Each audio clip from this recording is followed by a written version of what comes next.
श्री स्वामी समर्थ. श्री स्वामी समर्थ. गुरुदेव, आपण कसे आहात?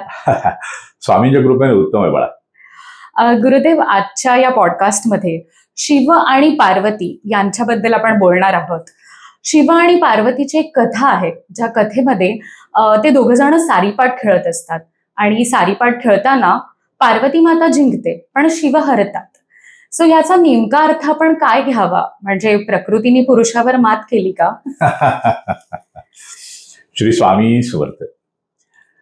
यामध्ये अत्यंत महत्वाचं काय बाळा, की हा जो संसार आहे हा मुळात निर्माण कसा झाला, तर तो प्रकृती आणि पुरुष यांच्या संयोगाने झालेला आहे. म्हणजे पुरुषाचं प्रकृतीमध्ये संचरण होतं आणि त्यानंतर जी अव्यक्त स्वरूपामध्ये असलेली मूळ प्रकृती ती प्रसवते, म्हणजेच व्यक्त होते आणि त्यातून या संसाराची निर्मिती होते. त्यामुळे अत्यंत महत्वाचा मुद्दा इथे काय आहे, की तो जो पुरुष आहे तो प्रकृतीच्या प्रत्येक कणाकणामध्ये सामावलेला आहे. म्हणजे त्या पुरुषाने त्या प्रकृतीला पूर्णतः व्यापलेला आहे. त्यामुळे संसारामध्ये खरा खेळच चालू असतो, लक्षात आलं ना. पण हा खेळ जो आहे तो दृश्य कसा होतो, तर हा प्रकृतीचा खेळ वाटतो. मात्र तो प्रकृतीचा खेळ जरी असला तरी तो खेळ खेळणारा तो पुरुषच आहे, म्हणजे ब्रह्म आहे. आणि महादेव जे आहेत, शिव जे आहेत, ते कुटुंब वत्सल आहेत बाळा. अत्यंत महत्वाची गोष्ट आहे. महादेव हे कुटुंब वत्सल आहेत. तू जर त्यांच्याकडे पाहिलं तर महादेव त्यांच्या आसनावर बसलेले असतात. पत्नीला त्यांनी आपल्या डाव्या मांडीवर बसवलेलं असतं. गणेश एका कुशीमध्ये असतात. कुमार कार्तिकेय तिथे उभे असतात. महादेवांचं वाहन वृषभ तो तिथे बसलेला असतो. पार्वतीचं वाहन सिंह तो सुद्धा एका बाजूला बसलेला असतो. गणेशाचं वाहन उंदीर तो एका ठिकाणी बसलेला असतो आणि कुमार कार्तिकेयचं वाहन मोर तो सुद्धा तिथे बसलेला असतो. तर हे अत्यंत महत्वाचं काय आहे शिवांच्या या कुटुंबामध्ये, तर परस्पर भिन्न किंवा विरोधी व्यक्तिमत्व असलेले जीव तिथे एकोप्याने राहतात. म्हणजे बैल आणि सिंह यांची काही मैत्री नाही, तसंच उंदीर आणि मोर यांचीही मैत्री नाही. ते एकमेकांचे शत्रू आहेत. मात्र ते शिवांच्या समोर असल्याने, शिवांच्या कृपादृष्टीखाली असल्याने, त्यांच्या सान्निध्यात असल्याने ते त्यांचा मूळचा जो स्वभाव आहे ना तो विसरून जातात आणि त्यांच्यामध्ये एक मैत्रीचं दृढ असं नातं निर्माण होतं. आणि ह्याला कारण काय आहे, तर निश्चितपणे शिव आहे. आता तू प्रश्न विचारला जो की शिव आणि पार्वती सारीपाट खेळत होते. होय, हा सारीपाटाचा खेळ जो आहे ना बाळा, तो निरंतरपणे चालू आहे. निरंतरपणे या संसारामध्ये निरंतरपणे सारीपाटाचा खेळ सुरू असतो. आणि तो खेळ जो आहे तो त्या प्रकृतीचा आहे असा भासमान होतं. आणि त्या खेळामध्ये खऱ्या अर्थाने त्या सारीपाटातील ज्या सोंगट्या आहेत ना, ते मातेच्या प्रकृतीच्या माध्यमातून निर्माण झालेले सर्व जीव आहेत, वेगवेगळ्या योनी आहेत. ह्यात आलं. आणि त्या खेळामध्ये काय होतं, की ती सगळी जी जीवसृष्टी जी आहे ती त्या जीवसृष्टीचं उपादान कारण, म्हणजे ज्याच्यापासून ते उत्पन्न झाले ते उपादान कारण प्रकृती असल्यामुळे त्या सर्व जीवसृष्टीविषयी त्या मातेला, प्रकृतीला, माता पार्वतीला अत्यंत प्रेम आहे, ममता आहे. तिच्या ठाई त्या सर्व जीवांविषयी करुणा आहे. लक्षात आलं. आणि त्यांच्याच माध्यमातून ती खेळत असते. आणि मग शिव जे आहेत ते मगाशी म्हटलं तसं कुटुंब वत्सल असल्याने आणि आपल्या पत्नीवर पराकोटीचं प्रेम करणारे असल्याने पत्नीला आनंद देणारे आहेत. ते अत्यंत महत्वाची गोष्ट बघा. अत्यंत महत्वाची गोष्ट, पत्नीला आनंद देणारे आहेत. मग पत्नीला आनंद देण्यासाठी एखाद्या खेळामध्ये ते स्वतः सुद्धा हार पत्करतात, अशासाठी की पत्नीला आनंद मिळेल. लक्षात आलं? आता ही पौराणिक कथा जरी असली तर याच्यातून मनुष्य प्राण्याने काय घ्यायचंय, मनुष्य प्राण्याने काय घ्यायचंय, तर जीवनामध्ये निरंतरपणे उलथापालथ होत असते. आपल्या अंतरंगामध्ये जे षडरिपू आहेत, 6 शत्रू आहेत, ते निरंतरपणे आपल्या अंतरंगामध्ये कोलाहल निर्माण करत असतात. कधी इकडून एक विचार येतोय, कधी तिकडून एक विचार येतोय, आणि ते एकमेकावर आदळत असतात आणि अंतरंग जे आहे ते ढवळून निघत असतं. अशा वेळेला माणसाने त्या शिवांच्या कुटुंबाकडे पाहावं आणि त्यांच्या कुटुंबामध्ये परस्पर विरोधी गुणधर्म असलेले जीव जसे एकोपाने राहतात, तसाच एकोपा आपण अंतरंगामध्ये निर्माण केला तर निश्चितपणे अंतरंगामध्ये कोलाहल निर्माण होणार नाही, पहिली गोष्ट. आणि दुसरी गोष्ट काय आहे की आपल्याही कुटुंबामध्ये प्रत्येकाच्या वेगवेगळ्या प्रवृत्तीचे, वेगवेगळ्या स्वभावाचे जीव राहत असतात. म्हणजे त्या कुटुंबातील जे सदस्य आहेत ते वेगवेगळ्या स्वभावाचे असतात. मात्र वेगवेगळ्या स्वभावाचे असले तरी सुद्धा कुटुंब म्हणून एक राहण्याचा निश्चितपणे प्रयत्न करावा आणि तो या शिवांच्या कुटुंबाकडून शिकावा. आणि त्याही पलीकडे जाऊन अत्यंत महत्वाची गोष्ट, संसार सागरामध्ये प्रपंचाची नौका जी जीवाने टाकलेली आहे त्याला प्रमुख 2 वल्ली असतात, एक पती आणि एक पत्नी. आणि ती दोन्ही वल्ली जर समप्रमाणात काम करत असतील, एकमेकाचा सन्मान ठेवून, एकमेकाशी प्रामाणिक राहून, एकमेकाशी एकनिष्ठ राहून, तर प्रपंचाची नौका जी आहे ती वादळामध्ये सुद्धा पैलतीरी जाते. म्हणून इथे जसा महादेव आपल्या पत्नीचा सन्मान करतात, महादेव जसा आपल्या पत्नीच्या आनंदासाठी आपण हरलो असं घोषित करतात, प्रपंचामध्ये जर या गोष्टी घडल्या बाळा, तर पती पत्नीमध्ये आज जगामध्ये पाहिलं तर वितुष्ट होण्याची संख्या वाढते आहे, वितुष्ट मोठ्या प्रमाणात निर्माण होत आहे. त्याला मुख्य कारण जे आहे ते एकमेकाचा सन्मान न करणं, आपलाच अहंकार घेऊन राहणं, एकमेकाला समजून न घेणं, त्यामुळे प्रपंचामध्ये प्रश्न निर्माण होतात. मात्र वैराग्यमूर्ती शिव, अत्यंत महत्वाची गोष्ट, वैराग्यमूर्ती, मात्र ते वैराग्यमूर्ती शिव आपल्या पत्नीचा किती खोलपणे विचार करतात आणि तिच्याशी असलेलं नातं कसं जपतात, हे जर आपण पाहिलं आणि तसं जर आपण आचरण केलं तर जीवनामध्ये निर्माण होणाऱ्या प्रसंगांना कुटुंब म्हणून निश्चितपणे आपण सामोरे जाऊ शकतो आणि त्याच्यावर आपण मात करू शकतो. म्हणून हा निव्वळ सारीपाटाचा खेळ नाही, हा जीवनाचा खेळ आहे, प्रपंचाचा खेळ आहे. आणि त्याच्यातून प्रत्येकाने, पती पत्नी मुलं, जे जे त्या कुटुंबातील घटक आहेत, त्या प्रत्येकाने त्यातून धडा घेण्याचा प्रयत्न करावा आणि आपलं जीवन आनंददायी करावं. श्री स्वामी समर्थ. धन्यवाद गुरुदेव. अत्यंत सोप्या आणि सहज शब्दात तुम्ही खूप कठीण प्रश्नाचं उत्तर दिलेलं आहे. स्वामी समर्थ. पुढे जाताना आणखीन एक गोष्ट आठवते शिव आणि पार्वतीची, ती म्हणजे शिव पार्वतीला एकदा त्यांच्या काळ्या रंगावरून चिडवतात. सो त्यावेळेस पार्वती मातेला थोडासा म्हणजे दुःख होतं त्यांना, आणि ते आपली काळी त्वचा जी आहे ती त्यागून गोरी त्वचा धारण करतात. तर ह्यामध्ये जी काळी त्वचा जी निघालेली आहे ती ते काय होतं, हा प्रसंग नेमका काय आहे? श्री स्वामी समर्थ. खरं सांगायचं तर माता पार्वती हिमालय कन्या, मेना आणि हिमालयांची कन्या, हिची त्वचा काळी मुळात नव्हतीच. हे झालं ना, ती सर्वांग सुंदर आहे, सर्वांग सुंदर आहे. म्हणजे एक गोष्ट सांगतो की जेव्हा शिवपार्वतीचा विवाह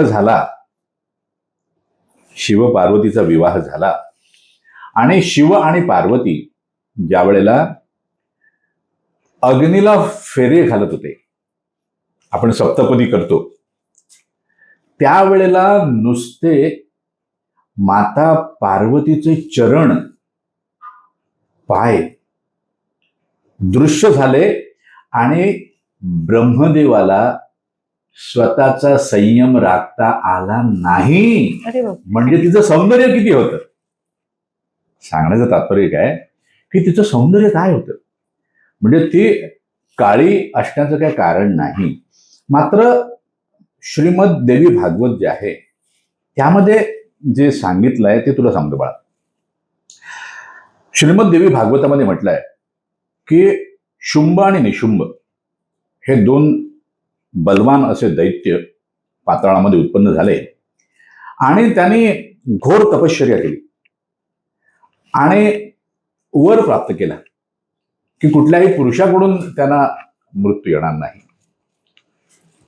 स्त्री आपल्याला काय मारणार असं त्यांना वाटलं बिचारांना. स्त्री काय ती अबला आहे, तिच्याकडून आपल्याला कसा काय मृत्यू येईल, म्हणून त्यांनी कुठल्याच पुरुषाकडून आपल्याला मृत्यू येऊ नये असं वरदान मागून घेतलं आणि त्याने ते उन्मत्त झाले. त्याने स्वर्गावर स्वारी केली, देवलोक ताब्यात घेतला, इंद्रपद ताब्यात घेतलं. त्यामुळे देवलोक, मानवलोक आणि पाताळ तिन्ही ठिकाणी त्यांचं राज्य झालं. देवलोक हैराण झाले, त्यांनी हाकलून लावलं तिकडून. आणि मग देवलोक त्यांचे गुरु बृहस्पती त्यांना शरणागत झाले. बृहस्पती त्यांना घेऊन ब्रह्मदेवाकडे गेले आणि सगळं होता होता होता विष्णुदेवांकडे गेले. ते म्हणाले, अरे तुम्हाला जगदंबेची प्रार्थना करायला लागेल. मग ते सगळे जाऊन माता पार्वतीला हिमालयावर भेटले आणि आमचं दुःख निवारण करा असं म्हटले. तेव्हा मातेने त्या दैत्यांचा संहार करण्यासाठी कौशिकी नावाचा अवतार धारण केला. एकदम तेजस्वी अवतार होता, सुंदर रूप, कळलं ना. आणि ते तेजस्वी रूप जेव्हा माता पार्वतीच्या अंगातून बाहेर पडलं, तेज बाहेर पडलं, त्यावेळेला मातेची कांती ही काळी झाली, सावळी झाली आणि तीच पुढे काली माता म्हणून प्रसिद्ध झाली. अच्छा. म्हणजे कौशिकी आणि काली माता यांनी मिळून त्या शुंभ आणि निशुंभ यांचा पाडाव केला, त्यांना यमसदनी पाठवलं आणि देवांना त्यांनी मुक्त केलं. ह्यामध्ये एक अत्यंत महत्वाची गोष्ट सांगतो.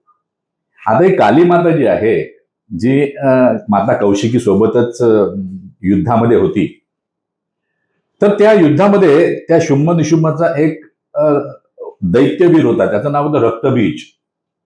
त्याचं वैशिष्ट्य असं होतं बाळा की त्याच्या अंगातून एखादा रक्ताचा थेंब खाली जमिनीवर पडला तर त्याच्यासारखाच हुबेहूब तसाच दिसणारा आणि त्याच्यासारखाच पराक्रमी दुसरा रक्तबीज तयार व्हायचा. अरे बापरे. आणि ज्या वेळेला हे युद्ध चालू झालं तेव्हा तो रक्तबीज जेव्हा त्या युद्धभूमीवर आला, त्यावेळेला जेव्हा त्याच्यावर वार झाला तेव्हा त्याच्या शरीरातून अनेक रक्तबिंदू धर्तीवर पडले आणि तेवढे रक्तबीज तयार झाले. त्यामुळे ते रक्तबीज एवढे तयार झाल्यामुळे देवसैन्याला ते भारी पडत होते. तेव्हा माता कौशिकीच्या सांगण्यावरून माता काली जी आहे तिने काय केलं, तर एका हातामध्ये असा तो एक करवटी घेतली आणि रक्तबीजाला मारत होती आणि त्याचं रक्त जे पडत होतं ते ती त्या करवंटीमध्ये घेत होती आणि ते प्राशन करत होती. लक्षात आलं ना. त्यामुळे काली मातेची जीभ पण जी लाल दिसते ना, ती त्या राक्षसाचं रक्त प्राशन करून त्या काली मातेची जीभ काळी झालेली आहे. बरोबर. त्यामुळे त्याला मातेला शंकराने चिडवलं वगैरे हा जो विषय आहे ना, हा सर्वसामान्यांना कळावं यासाठी कुणी सांगितलं असेल मला ठाऊक नाही. पण मी जे तुला सांगितलं ते श्रीमद देवी भागवतामधील कथा सांगितली, लक्षात आलं ना. त्यामुळे कौशिकी आणि काली माता यांचा अवतार जो आहे तो शुंभ निशुंभ या राक्षसांचा वध करण्यासाठी होता. श्री स्वामी समर्थ. श्री स्वामी समर्थ. गुरुदेव, आपण आता जसं हे ऐकतो आहोत, या कथांमधलं खरा अर्थ समजतो आहोत, तर आपण एखाद्या व्यक्तीचा विचार केलात तर आपण प्रत्येकाकडे एक उजेडाची बाजू असते, आपण म्हणतो की चांगली बाजू असते, आणि एक अंधाराची बाजू असते जी वाईट बाजू असते. तर असं होतं का की ही जी अंधाराची बाजू आहे ही एखाद्या व्यक्तीला मदत करू शकते उजेडात जाण्यासाठी, किंवा त्याच्यावरती म्हणजे ह्या अंधाराच्या बाजूवरती आपण काम केलं पाहिजे का? श्री स्वामी समर्थ. खरं तर काय आहे बाळा, की अंधार आणि प्रकाश किंवा काळोख आणि उजेड असं काहीच नाहीये. ओके. लक्षात आलं ना. भगवंताने भगवद्गीतेमध्ये सांगितले चांगलं आणि वाईट असं काहीच नाही, दोन्ही माझेच रूप आहेत. लक्षात आलं. त्यामुळे अंधार ज्याला म्हणतो आपण ती प्रकाशाची छाया आहे. बरोबर. लक्षात आलं. त्यामुळे बाबा हा अंधार वेगळा प्रकाश वेगळा असं काही नाहीये, पहिली गोष्ट म्हणजे. आणि अंधारातून प्रकाशाकडे जायचं असेल तर आपण अंधाराचा नाश करायला गेलो तर अंधाराचा नाश कधीच होत नाही. अंधाराचा नाश करण्यासाठी जर आपण अंधाराशी युद्ध करत राहिलो तर आपण कधीच युद्ध जिंकणार नाही. त्यासाठी काय करावं? दीप प्रज्वलित करावा, म्हणजे अंधार नाश होतो. दीप प्रज्वलित झाला की अंधाराचा नाश होतो. लक्षात आलं. पण अंधार वेगळा आहे आणि प्रकाश वेगळा आहे असं समजण्याचं कारण नाही. का तर प्रत्येक जीव जो आहे त्याच्याकडे जशा चांगल्या गोष्टी आहेत तशाच वाईट गोष्टी सुद्धा आहेत.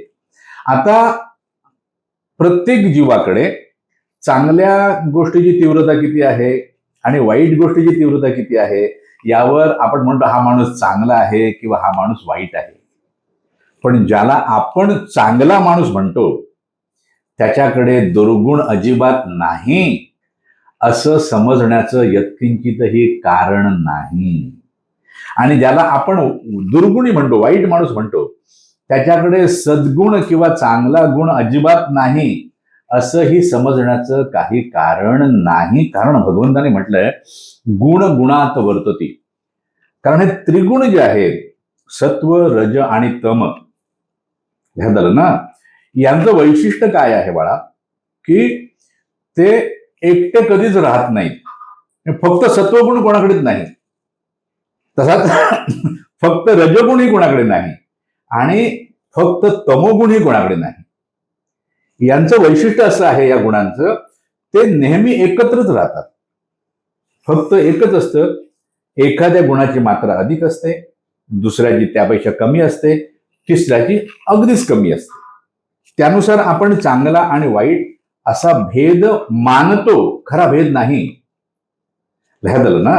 आणि जो वाईट आहे ना तो कोणत्याही क्षणी चांगला होऊ शकतो. तमोगुण ज्याच्याकडे आहे त्या तमोगुणाची मात्रा कोणत्याही क्षणी कमी होऊ शकते आणि सत्वगुणाची मात्रा कधीही वाढू शकते.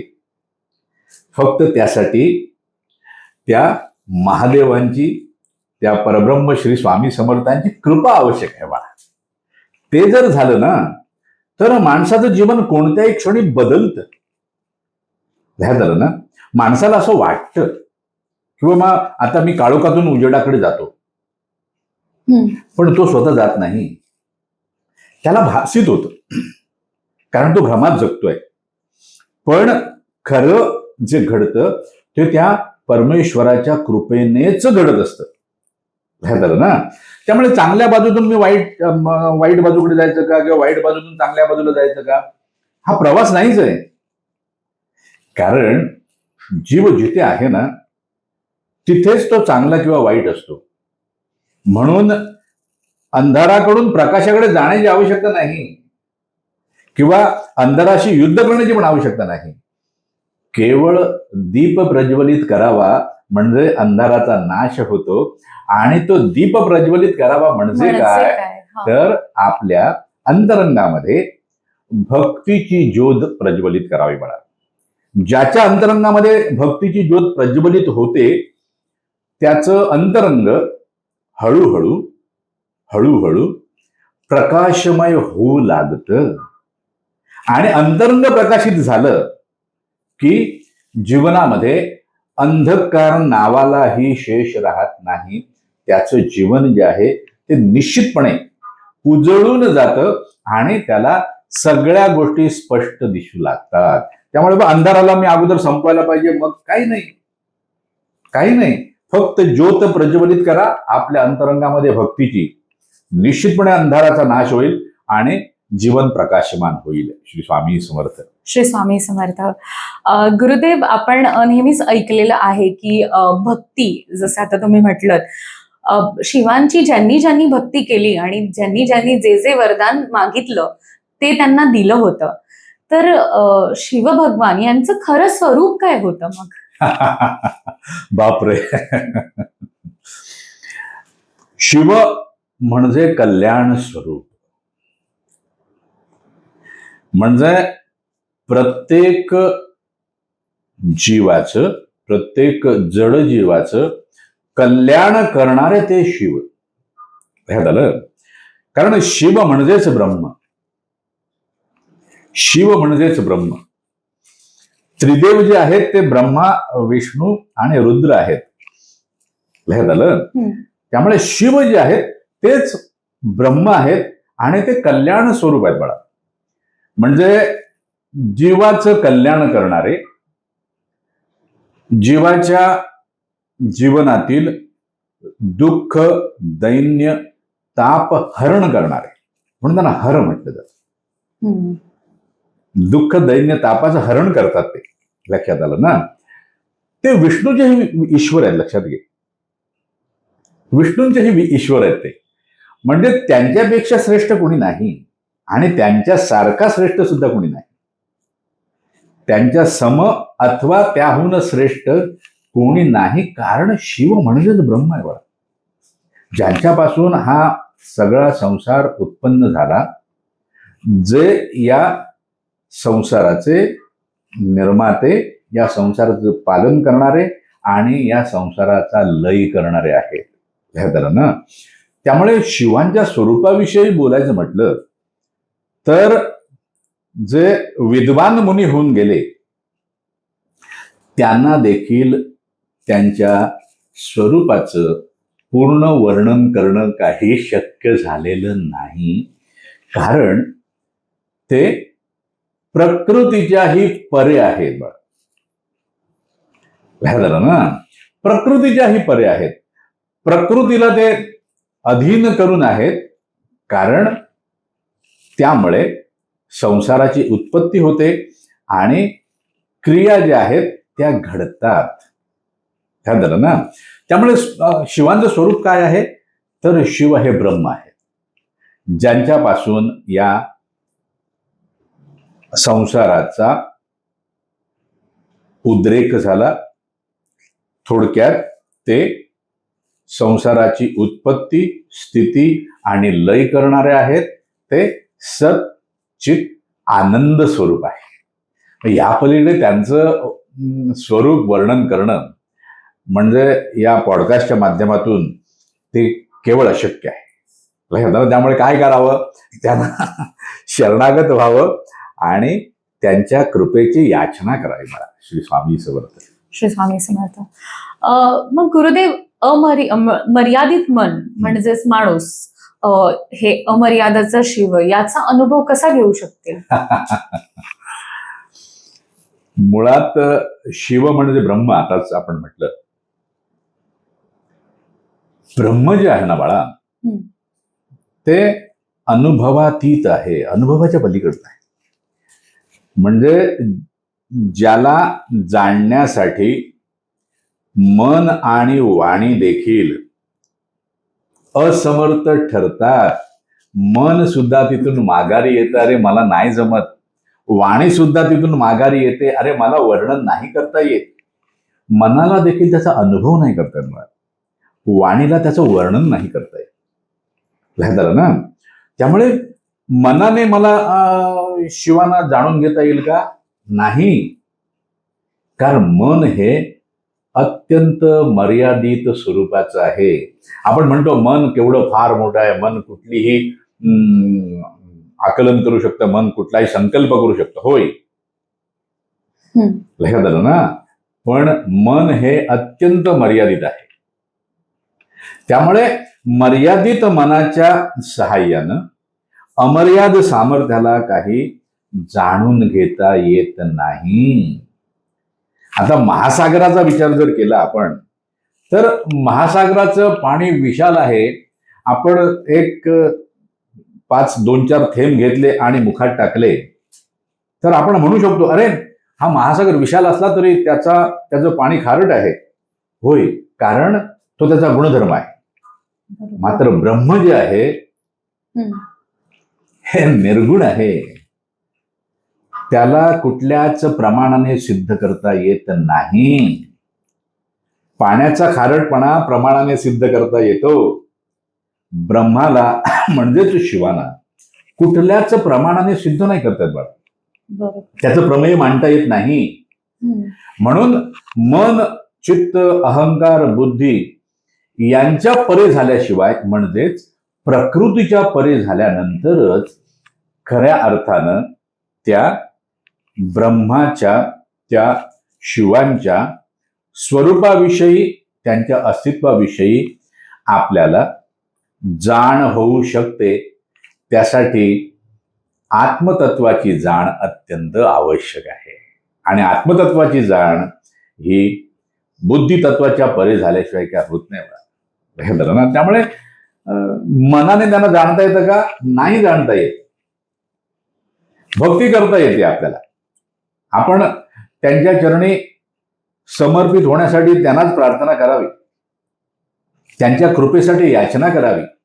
ते करतात कृपा. हा भोलेनाथ आहेत ते प्रत्येक भक्तावर कृपा करतात. हे झालं ना, ज्याने त्यांच्याशी युद्ध केलंय ना त्यांच्यावर सुद्धा त्यांनी कृपा केलेली आहे. हे झालं ना.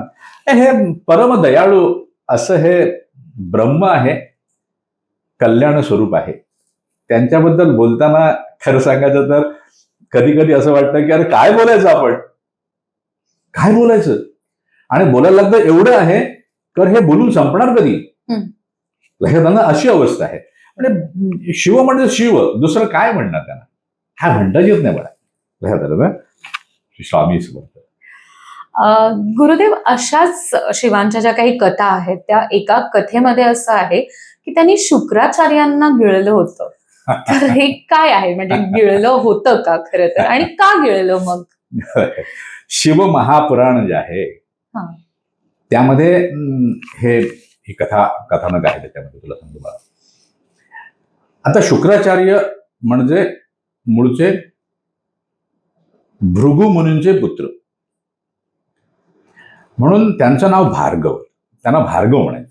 भृगु मुनींचे पुत्र म्हणून भार्गव. ते दैत्यांचे गुरु होते. ब्राह्मण पुत्र होते पण दैत्यांचे गुरु होते. अत्यंत महत्वाची गोष्ट आहे. ब्राह्मणाच्या पोटी जन्म, मात्र दैत्यांचे गुरु. काय झालं बाळा की त्या शुक्राचार्य जे आहेत, म्हणजे पहिले भार्गव, ते तपस्वी होते. तपश्चर्या करून त्यांनी अनेक सिद्धी प्राप्त केल्या होत्या. आणि एकदा त्यांच्या मनात आलं की आपण मृत संजीवनी विद्या प्राप्त करावी. आणि विद्यांचं माहेरघर म्हणजे शिव. लक्षात घे, विद्यांचं माहेरघर म्हणजे शिव. बाकी इतर वरदानं तुम्हाला ब्रह्मदेवाकडून मिळतील, पण विद्या हवी असेल तर शिवानाच शरणागत व्हायला हवं. कारण तेच सर्वांचे गुरु आहेत. जे जे म्हणून गुरु आहेत त्या सर्वांचे महागुरु म्हणजे शिव. म्हणून या भार्गव हे तपश्चर्या करायला बसले. 5000 वर्ष तपश्चर्या केली.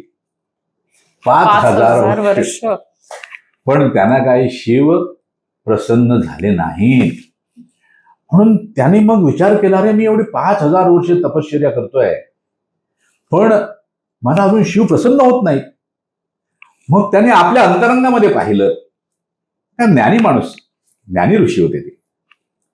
तेव्हा त्यांच्या लक्षात आलं की आपलं चित्त जे आहे ते अस्थिर आहे आणि मलिन आहे. मग त्यांनी काय केलं, आपल्या चित्ताला स्थिर आणि निर्मल केलं तपश्चर्येने, आणि ते स्थिर आणि निर्मल चित्त रूपी रत्न त्यांनी शिवांना अर्पण केलं. आणि मग ते त्यांची तपश्चर्या 1000 वर्ष तपश्चर्या केली. आणि त्यांची ती तपश्चर्या पाहून शिव प्रसन्न झाले आणि म्हणाले, वत्सा तुला काय हवंय, मला ठाऊक आहे.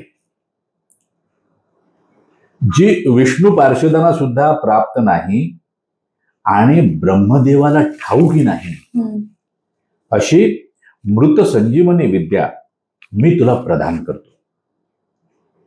त्यात आलं, त्यासाठी भार्गवानी एका विशिष्ट मंत्राचा जप केला होता, कळलं ना. आणि त्यामुळे शिव प्रसन्न झाले आणि त्यांना मृत संजीवनी विद्या प्रदान केली. आता हे दैत्य गुरु आहेत, हे दैत्यांकडे आले आणि दैत्यांनाही कळलं की यांना संजीवनी विद्या प्राप्त झाली आहे. आणि एक वेळ काय झालं बाळा, की अंधकासूर म्हणून एक दैत्य होता, अंधकासूर, त्याचं आणि शिवगणांचं एकदा महान असं युद्ध झालं. प्रचंड मोठं युद्ध झालं आणि तो सुद्धा पराक्रमी होता. आणि त्याने शिवगणांची आणि देवांची युद्ध करताना प्रचंड पराक्रम गाजवला. आणि देवसैन्य आता मागे हटणार की काय, तेव्हा प्रत्यक्ष महादेव तिथे आले वृषभारूढ, आणि त्यांनी त्या युद्धामध्ये त्या राक्षसांना परास्त केलं. राक्षस दानव पळून गेले आणि शिव आपल्या स्थानावर निघून गेले. तेव्हा हा अंधकासूर जो आहे तो म्हणाला, अरे असं कसं झालं, आपल्याला कसं होणार आपलं, अशाने काय होईल, सगळं दानव कुळ नष्ट होईल. म्हणून ते त्यांचे गुरु भार्गव शुक्राचार्य त्यांच्याकडे आले आणि म्हणाले, असं असं झालंय बाबा, अशाने दैत्य कुळच नष्ट होईल आणि आपण तर आमचे सखे आहात, आमचे गुरु आहात, आम्हाला आपल्याशिवाय दुसरा कोणीच आधार नाही. बरोबर. तरी आता आपण संजीवनी विद्येचा वापर करावा आणि जे दैत्यवीर मृत झाले त्यांना आपण पुनर्जीवित करावं. तर शुक्राचार्यांच्या समोर मोठं संकट निर्माण झालं, कारण शिवशंकराकडूनच त्यांना ती विद्या प्राप्त झाली आहे आणि त्यांच्या पार्श्वदाने त्यांच्या शिवगणांनी ज्यांना मारलंय त्यांनाच मी जिवंत करायचं म्हणजे हा शिवांशी केलेला प्रमाद आहे. बरोबर. काय करावं. पण नंतर त्याच्या लक्षात आलं की अरे हा दैत्यांचा राजा आहे अंधकासूर, तो आपल्याला शरणागत आलाय आणि त्याने आपल्याकडे आश्रय मागितलाय आणि शरणागताला आपण नेहमी अभय द्यावं, त्यामध्ये काही गैर नाही असं समजून त्यांनी त्या सगळ्या दैत्यांना रणांगणात जाऊन त्या संजीवनी विद्येच्या माध्यमातून त्यांना जिवंत केलं. हे झाल्यानंतर देवगणांमध्ये हाहाकार वाजला.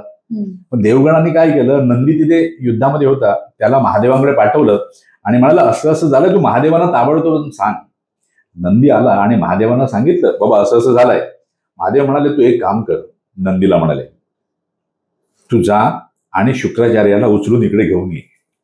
शुक्राचार्य रणांगणातच होते आणि त्यांच्यासाठी कडेकोट बंदोबस्त होता, कारण यांच्यावर कोणी हल्ला करायचा नाही, यांना कोणी पळवायचं नाही, म्हणून त्यांच्यासाठी कडेकोट बंदोबस्त होता. पण नंदी सुद्धा महापराक्रमी होता. त्याने जाऊन त्या दैत्यवीरांचा पाडाव केला आणि त्या भार्गवांना म्हणजे शुक्राचार्यांना उचलून महादेवांच्या समोर आणून उभं केलं. महादेवाने त्याच्याकडे फक्त पाहिलं, त्यांना उचललं आणि जिभेवर ठेवलं आणि गिळून टाकलं. महादेवाने गिळलं म्हटल्यानंतर अरे आता तिकडे हाहाकार मला दैत्यांमध्ये, आणि ते महादेवांच्या उदरामध्ये गेले. आता शुक्राचार्य नाही. बरोबर. लक्षात आलं. मग आता शुक्राचार्य नाहीत म्हटल्यानंतर इकडे दैत्यवीर चिंतित झाले. मग तो अंधकासुर जो आहे त्याने सर्व दैत्यवीरांना एकत्र केलं आणि म्हणाले, बघा आपण सगळे जिवंत आहात ते त्यांच्यामुळे, नाही तर आपण मृत झाला होता. आता त्यांनाच देवानी पळवलंय, तर आपल्याला त्यांचा शोध घ्यायला पाहिजे. त्यासाठी आपल्याला घनघोर युद्ध करायला लागेल. पुन्हा युद्ध. हा, मृत्यू आला तरी चालेल, पण आपल्याला घनघोर युद्ध करायला लागेल, देवांचा पाडाव करावा लागेल. आणि घनघोर युद्ध सुरू झालं बाळा. कळलं ना. म्हणजे कशासाठी, तर दैत्य गुरु जे आहेत शुक्राचार्य त्यांना पुन्हा मिळवण्यासाठी. कळलं ना. म्हणजे त्यांची मुक्ती व्हायला पाहिजे, बाहेर आले पाहिजे. कुठे जिथे गेल्या तिथून त्यांना माहित नव्हतं. याने महादेवाने गिळलं हे त्यांना माहित नाही. नंदीने पळवलं एवढंच माहिती होतं. लक्षात आलं ना. आणि इथे घनघोर युद्ध चालू झालं आणि त्याचा नाद एवढा प्रचंड होता की महादेवाच्या उदरात गेल्यानंतर शुक्राचार्य जे भ्रमित झाले होते ते भानावर आले. काय झालं, भानावर आले आणि ते पाहतात तर कुठे मी, महादेवांच्या उदरामध्ये. ते बाहेर पडण्यासाठी ते प्रयत्न करतायत. किती 100 वर्ष महादेवांच्या उदरामध्ये 100 वर्ष प्रयत्न करतायत. त्यामध्ये एक अत्यंत महत्वाची गोष्ट घडली जी तिथे नमूद केलेली आहे, ती फार महत्वाची आहे.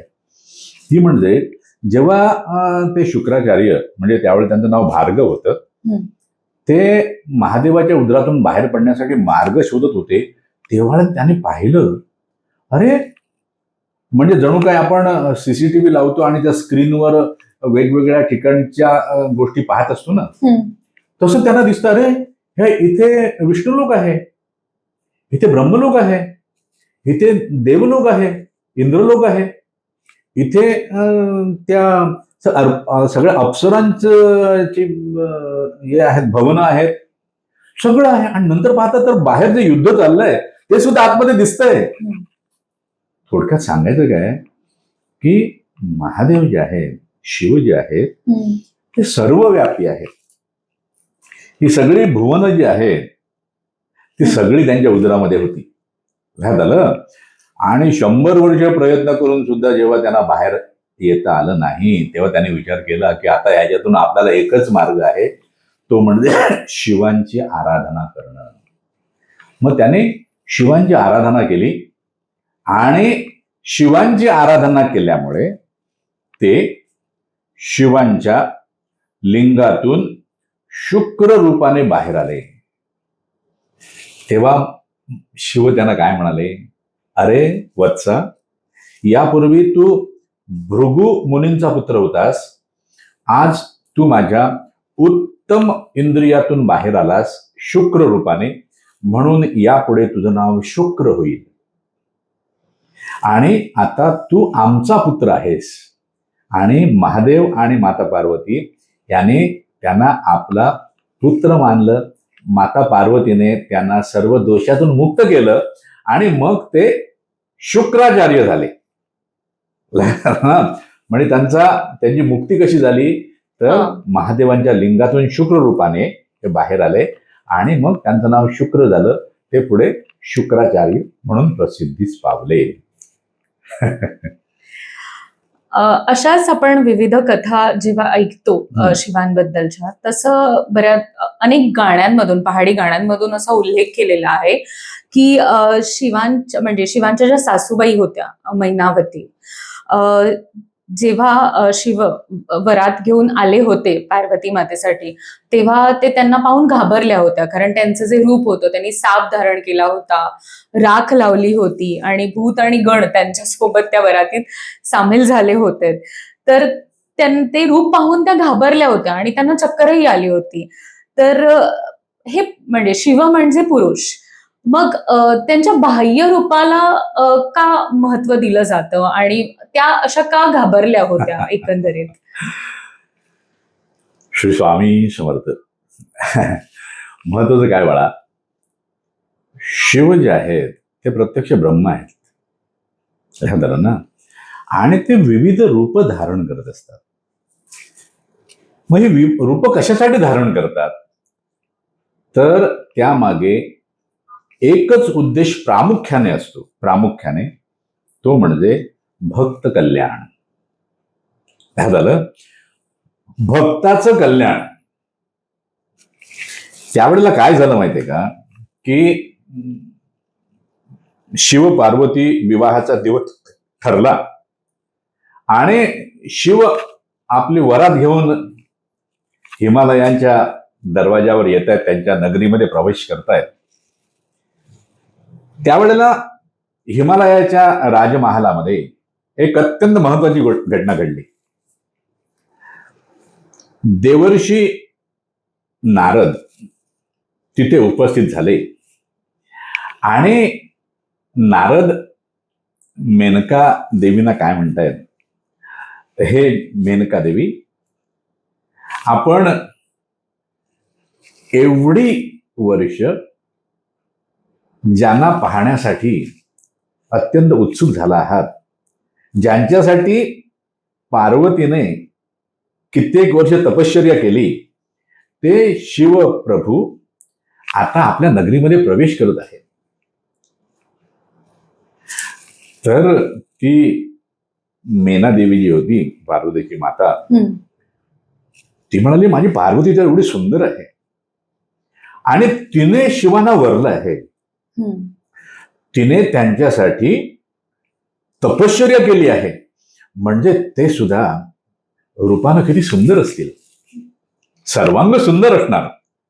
थोडक्यात काय की माझा जावई जो आहे तो सर्वात सुंदर असा असणार, असं म्हणून तिच्या ठाई अहंकार उत्पन्न झाला.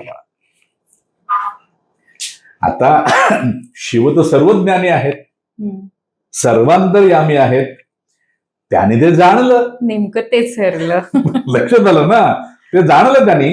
आणि त्याने काय केलं, विष्णुदेव ब्रह्मदेव यांना सांगितलं की आपण पुढे निघा, अगोदर गंधर्व यक्ष जातील, त्यानंतर आपण नंतर देवलोक, कळलं ना, आणि सगळ्यात शेवटी आम्ही येतो माझ्या सर्व या गणांसोबत.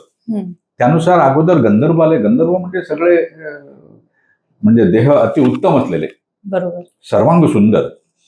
तर माता मैनावती देवर्षींना म्हणते, नारदांना, ते शिव आहेत का, ते सर्वांग सुंदर आहेत? ते म्हणते नाही, ते तर त्यांचे सेवक आहेत. काय म्हणजे सेवक जर एवढा सुंदर असेल तर स्वामी किती सुंदर असणार? बरोबर. नंतर आले यक्ष, त्यांना पाहून नाही, हे पण नाही. नंतर आले विष्णू, विष्णूंना पण हे शिव आहेत, हे तर विष्णू देत, हे शिव आहेत का? छे, हे अत्यंत प्रिय आहेत ते शिवांना. असं करून एका सुंदर पुरुषाला पाहून ती माता विचारते की हे शिव आहेत का, हे शिव आहेत का? कारण तिला असं आतमध्ये असं वाटायला लागलं की माझा जावई म्हणजे सर्वांग सुंदर आहे. आणि तिच्या ठाई निर्माण झालेला जो अहंकार होता, तो अहंकार घालवण्यासाठी शिवशंकरांनी ते असं विक्राळ स्वरूप धारण केलं, जिथे सर्वत्र सर्प सापांचं आभूषण आहे, अंगाला भस्म फासलेला आहे, प्रचंड अशी जटा आहे आणि चेहरा विक्षिप्त आहे. सोबत त्यांच्या भूत पिशाच सगळे आहेत. कारण ते बघितल्यानंतर ते नारद त्या मातेला म्हणतायत, मेना देवी, आता ते बघा, ज्यांच्यासाठी पार्वतीने तपश्चर्या केली ते शिव, ते बघा आता येत आहेत, ते बघा समोर आले. आणि तिने पाहिलं ते सगळे भूत पिशाच वेगवेगळा आवाज करतायत, ते त्यांच्या पद्धतीने नाचतायत, हे सगळं काय सावळा गोंधळ आहे. आणि शिवांना जे पाहिलं ते विक्राळ रूप पाहिलं, लाल डोळे, बापरे, हातात ते त्रिशूळ आहे, पिनाक धनुष्य आहे, डमरू आहे. आणि ते रूप बघितल्यानंतर अरे माझ्या कन्येने काय केलं हे?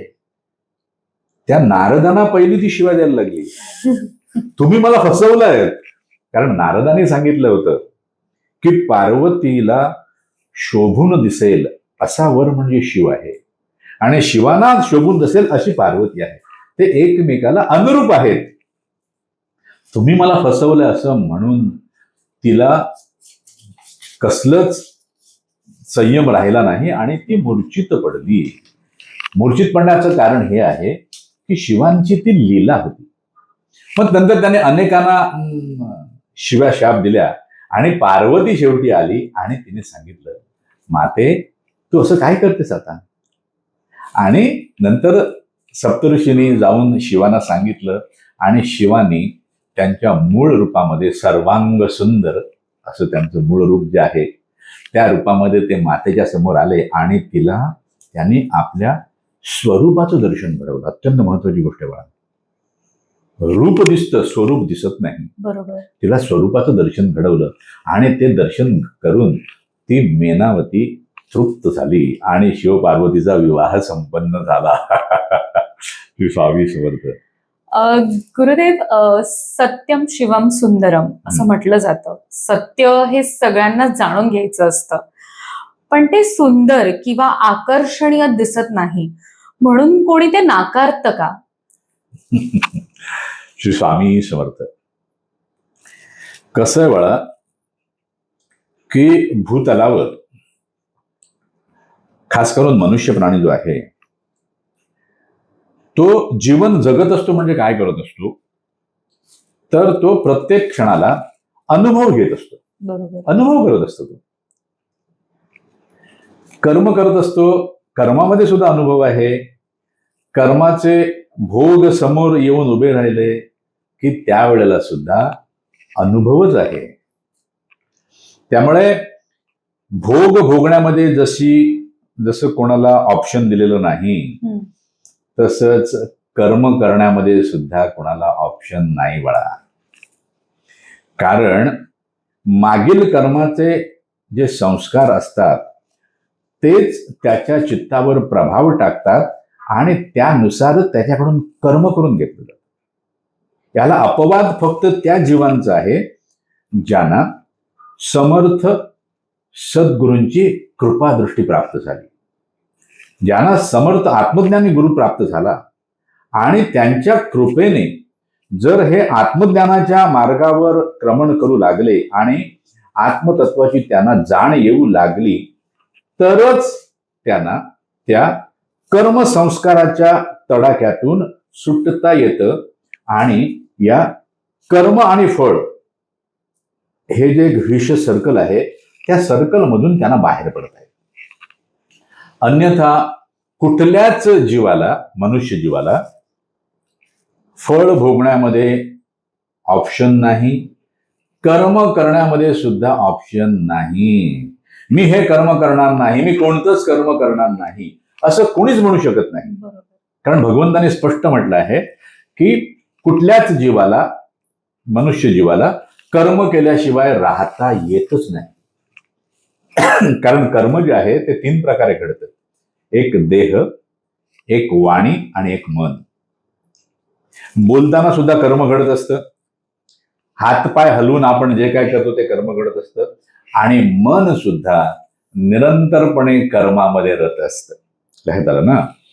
त्यामुळे हा कर्माचा जो सिद्धांत आहे की जसं कर्म करतो तसं आपल्याला फळ मिळतं. कारण कुठलंच कर्म फळ दिल्याशिवाय शांत राहत नाही.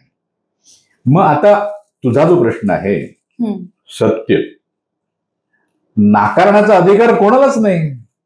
कारण मुळात काय आहे की सत्याचा अनुभव कोणी केलाय. बरोबर. ज्याला आपण सत्य म्हणतो ते परिस्थितीजन्य आहे बाळा. परिस्थिती बदलली की त्या सत्याचं स्वरूपही बदलतं. म्हणजेच ते कायम सत्य नाही. लक्षात आलं? त्यामुळे सत्य जाणलंच नाही तर स्वीकारणार किंवा नाही स्वीकारणार हा विषयच येत नाही. म्हणजे पाऊस तिकडे अमेरिकेमध्ये पडतोय, मी इथे कसा का भिजणार? कारण इथे मला पाऊस नाहीच आहे. तर मी आता बाहेर जाऊन भिजणार नाही. अरे मग बाहेर पाऊस पडतच नाहीये. पाऊस अमेरिकेत पडतोय, इथे नाही पडत आहे. बरोबर. सत्य तुला दृश्यच होत नाहीये, हा. कारण ते पाहण्याची तुझ्याकडे दृष्टी नाही. सत्य अस्तित्वात नाही असं नाही, तुला पाहण्याची दृष्टी नाही, म्हणून तुला ते दृश्य होत नाही. त्यामुळे सत्याला मी नाकारेन किंवा सत्याला मी स्वीकारेन असा म्हणण्याचा विषय येत नाही बाळा. काय झालं ना, आत्मज्ञानाशिवाय सत्याची अनुभूती नाही. कारण जीवदशेमध्ये जो आत्मा आहे त्याने त्या प्रकृतीशी स्वतःला जोडून घेतलेला आहे, म्हणून तो जीवदशेमध्ये आहे. आणि प्रकृतीचं स्वरूप जे आहे ते सत असत आहे, म्हणजे ते सतही नाही आणि असतही नाही. क्षणाला ते सत वाटतं, पुढच्या क्षणाला ते असत होतं. काय झालं ना, त्यामध्ये अविद्येने बाधित झालेला जो जीव आहे तो केवळ गटांगळ्या खात असतो, त्याच्या नाकात तोंडात पाणी जात असतं. मी पोहतोय असं म्हणण्याचं काही कारणच नाही, तू बुडतोयस. तसंच आहे, मी सत्याला नाकारतो असं म्हणण्याचं कारण नाही, कारण तुला सत्य दिसलंच नाही, सत्याचं दर्शनच झालेलं नाही. ह्या झालं ना, त्यामुळे सत्याला नाकारण्याचा विषय येत नाही किंवा त्याला स्वीकारण्याचा विषय येत नाही. सत्याला स्वीकारावंच लागतं, कारण तुला ऑप्शन नाही. तुला माहीत जरी नसलं तरी ते तुला स्वीकारावंच लागतं. आणि अजाणतेपणी प्रत्येक जण सत्याला स्वीकारत असतो, आणि जीव जो आहे तो त्या सत्याला म्हणजेच मृत्यू म्हणतो. मृत्यूलाच पूर्ण सत्य म्हटलं जातं, कारण मृत्यूला कुठलं म्हणतात, काय म्हणतात त्याला, पूरक असं काही नाही दुसरं. म्हणजे मृत्यूच्या बदल्यात दुसरं काही नाही म्हणत. चहाच्या बदल्यात कॉफी मिळते. अच्छा, कळलं ना. मृत्यूला दुसरं म्हणजे म्हणतात ना की मृत्यूच्या ऐवजी हे असं होत नाही. बरोबर. म्हणून त्याला अंतिम सत्य म्हटलं जातं. बरोबर. मात्र ते अंतिम सत्य आहे का, हा परत प्रश्न आहे. बरोबर. कारण मृत्यू देहाचा होतो, करेक्ट, आत्मतत्वाचा नाही. म्हणजे मृत्यूही नाही आहे तिथे. लक्षात आलं. त्यामुळे सत्याला मी स्वीकारेन किंवा सत्याला मी नाकारेन असं म्हणण्याचा यत्किंचितही कारण नाही. माणसाने जीवन जगत राहावं, परमेश्वराचं चिंतन करावं, त्याचं नाम घ्यावं, त्याला साक्षी ठेवून आपल्याकडून घडणारी जी कर्म आहेत त्या कर्मामध्ये रत राहावं, त्याला साक्षी ठेवावं. म्हणजे काय होतं, परमेश्वराच्या साक्षीने जर माझ्याकडून एखादं कर्म घडलं तर त्यामध्ये माझ्याकडून चुकीचं कर्म घडण्याची चान्सेस जे आहेत ते कमी होतात. चुकीचं कर्म घडत नाही असं मी काही म्हणणार नाही, कारण मला त्या परमेश्वराचा पूर्ण साक्षात्कार झालेला नसतो. कारण देवाला सुद्धा, जीव जो आहे मनुष्य प्राणी, देवाला सुद्धा तो आपल्या सवडीनुसार वापरतो. लक्षात आलं ना. अगदी बरोबर. देवाचा तो वापर करतो, युक्तीने वागतो. त्याला वाटतं की मी यात यशस्वी झालोय. खरं तो यशस्वी झालेला नसतो, त्याने स्वतःला अडकवलेलं असतं. ध्यान दिलं ना. त्यामुळे बाबा, देवाचा वापर करणारा जीव जो आहे त्याला सत्याचं दर्शन कधीच होणार नाही. जो देवाच्या हातातलं खेळणं होतो, जो देवाच्या हातातलं खेळणं होतो, त्याला त्या देवाच्या स्वरूपाविषयी काही प्रमाणात ज्ञान होण्याची शक्यता निर्माण. लक्षात आलं ना. त्यामुळे सत्य असत्याचा विषय जो आहे तो म्हणतात ना की ऍब्सोल्यूट नाही. म्हणजे ऍब्सोल्यूट ट्रुथ जे आहे ना ते जीवाला दृश्यच होत नाही मला. त्याला कळतच नाही, त्याच्या अनुभूतीत येतच नाही. बरोबर. हे झालं ना. जेवढं ते आहे ना ते सगळं रिलेटिव्ह आहे. करेक्ट, रिलेटिव्ह आहे. मग रिलेटिव्ह फॉर्म मध्ये काय होतं की यापेक्षा हे चांगलं आहे म्हणून हे सत्य असेल, असंच आहे, त्या पलीकडे काही नाही. उद्या त्याच्यापेक्षा अधिक चांगलं दिसलं, अरे हे सत्य आहे मग हे असत्य आहे का? कम्पॅरेटिव्ह आहे ना, सगळं रिलेटिव्ह आहे. म्हणजे जेव्हा आपण अंतिम सत्याचं म्हटलं तर तो देहाचाच आहे, पण मग त्याच्यावरतीही प्रश्न आहे. त्याच्यावर प्रश्न आहेच, कारण मृत्यू देहाचा आहे, बरोबर. आत्मतत्वाचा नाही. बरोबर बरोबर. कळलं अगदी ना? बरोबर. अंतिम तत्व सत्य म्हणजेच ते आत्मतत्व आहे, परमात्म तत्व आहे, ज्याची कोणाला ओळख नाही. Correct. लय होतं ना असा विषय स्वामी समर्थ. गुरुदेव, आज आपण शिव पार्वती यांच्या कथांच्या माध्यमातून, म्हणजे सामान्य जीवांना फक्त कथा माहिती असतात, त्यांना त्याच्या मागचं तत्वज्ञान किंवा ती गोष्ट त्यातून आपण कोणता अर्थ आपण घ्यायचा आहे हे माहीत नसतं, तर ते तुम्ही आज काही कथांच्या माध्यमातून, विचारलेल्या प्रश्नांच्या माध्यमातून सांगितलं, तर खूप छान वाटलं ते ऐकल्यानंतर. कारण ज्ञान मिळालं त्याच्यावरती, तत्वज्ञान आपण जे म्हणतो की फक्त कथा म्हणून ऐकून सगळेजण पुढे निघून जात असतात, पण त्यामागचं कारण काय आहे हे आज आपल्या माध्यमातून अनेक भक्तांना कळलं असेलच. तर ह्या शिवपार्वतीच्या नात्याकडे पाहताना किंवा त्याच्यातून आपले जे भक्त आहेत त्यांचे वैवाहिक जीवन सुखकारक कसे होतील किंवा कलहरहित कसे राहतील याच्याबद्दल आपल्याकडून थोडंसं मार्गदर्शन मिळालं तर अनेक भक्तांसाठी खूप छान असेल ते. श्री स्वामी समर्थ. हा संसार जो दृश्य होतोय ना, त्याचं मूळ शोधायला गेलं, मूळ तर ते अहंकारामध्ये आहे बळा. आणि संसार म्हणजेच तो आभासयुक्त आहे. लक्षात आलं? त्यामुळे होतं काय की शिवपार्वतीचा संसार जर आपण पाहिला, तो संसार नाहीये, पण आपण आपल्याला समजण्यासाठी त्याला संसार म्हणूया. सर्वसामान्य जीवांसाठी आपण त्याला संसार म्हणूया. आणि त्यांच्या संसारामध्ये, म्हणजे प्रकृती पुरुषाचा जो संसार आहे त्यामध्ये जर आपण पाहिलं तर पुरुष जो आहे तो प्रकृतीला जपण्याचा प्रयत्न करतोय बघा, तिला आनंदी ठेवण्याचा प्रयत्न करतोय, तिच्या मनाचा विचार करतोय. आणि प्रकृती जी आहे ती पुरुषाच्या सन्मानाचा विचार करते. शिवजींना कोणी अपमानित केलं तर पार्वतीला, मातेला यत्किंचितही ते आवडत नाही. बरोबर. झालं ना? मग हे कशामुळे होतं निर्माण? तर परस्परांचा मान राखल्याने. तू पती आहेस म्हणून तू मोठा आहेस, मी पत्नी आहे म्हणून मी छोटी आहे, हा विषय तिथे नाहीये बाळा. लक्षात आलं. झालं ना? म्हणून माता पार्वतीचा आणि शिवशंकरांचा जो संसार आहे ना, तो जगाला अति उत्तम अशी शिकवण पहिली कुठली देत असेल तर ती समानतेची आहे.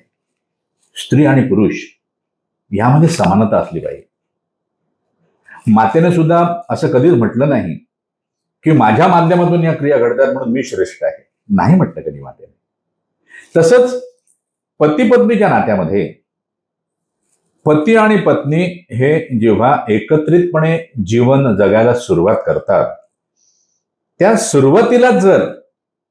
सुरुवातीलाच दोघांमध्ये सामंजस्य निर्माण झालं आणि दोघांनीही एकमेकांचा मान राखला, एकमेकांना समजून घेतलं. समजून घेणं अत्यंत महत्वाचं आहे बघा. ना, एकमेकांना समजून घेतलं. कधी कधी काय होतं, परिस्थितीवश माणसाला कधी कधी वेगळे निर्णय घेण्याची त्याच्यावर पाळी येते, मनाविरुद्ध वागावं लागतं स्वतःच्याच.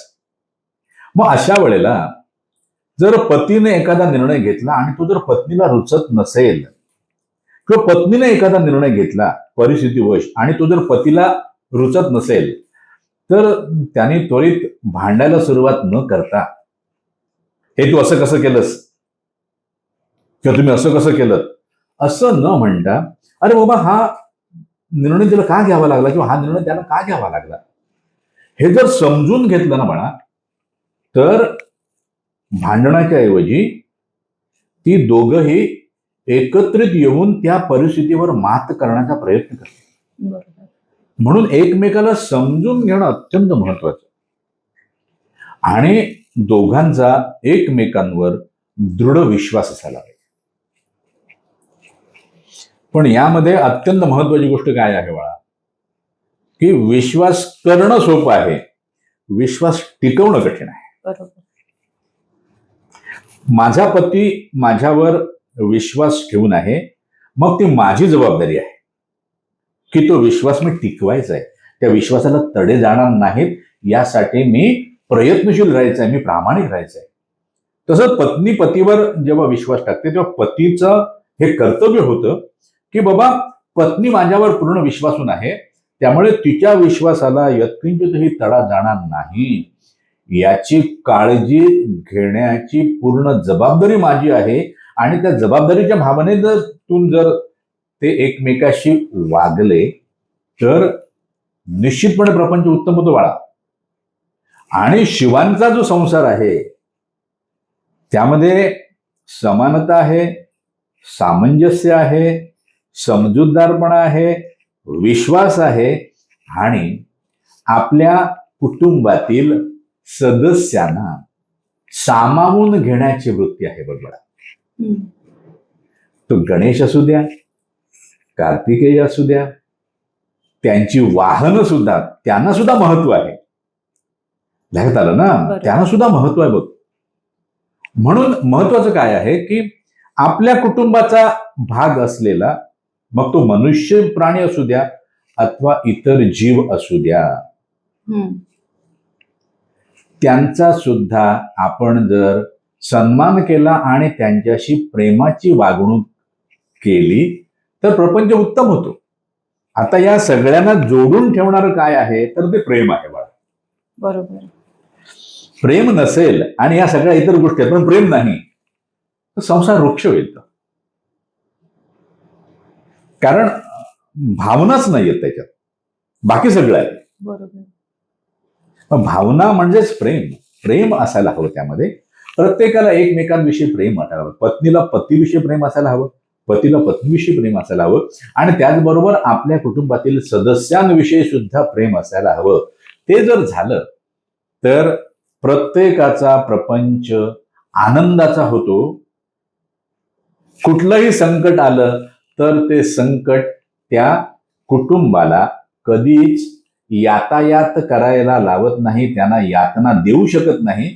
ते संकट त्या कुटुंबाच्या दरवाजातून परत जातं.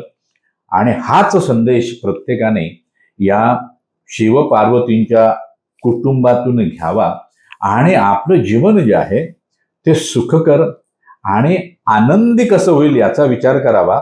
आणि त्यासाठी आपल्या कुटुंबामध्ये दैवी प्रतिष्ठान कसं निर्माण होईल, म्हणजे दैवतांचा वास माझ्या घरामध्ये कसा निर्माण होईल, त्यासाठी आवश्यक असलेल्या गोष्टी कराव्या.